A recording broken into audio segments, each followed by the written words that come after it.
Today we're going to be talking about finding the BPM of your beat. So I have a beat right here. So we're going to waste no time. Let's just take a listen to it real quick.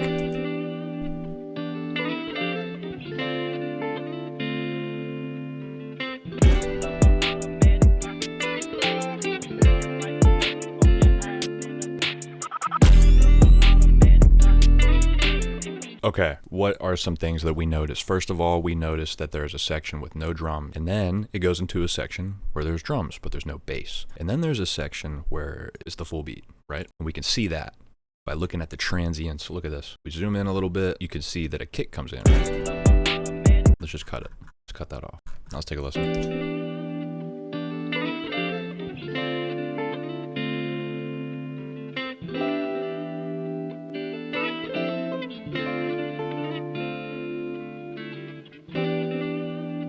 It's a perfect loop, right? Perfectly looped, but it's not perfectly lined up. So in most musics, we're counting in fours, right? And you can see at the top here, we got 1, 2, 3, 4. So that means we want the next one, which is where the kick would come in, to start on the 5. Or if you're me, you're starting it on the 9. So all you gotta do is take the start of this kick and raise your BPM until the kick hits on the 9. You want the kick hitting on the 9 or the 5 for this specific beat. This is not going to apply to every beat. So yeah, you want to be training your eyes to see these transients, to know when there's no drums or when the first drums come back in. But you also need to be training your ears to know maybe this wasn't 4 bars or 8 bars yet. Maybe it was only, some intros are 12. Line your beats up to the grid, kiddos. Look for the transients. Figure out what drums look like. Figure out that that's a snare. Figure out what bass looks like. Figure out what vocals look like. Figure out what breaths look like in the things.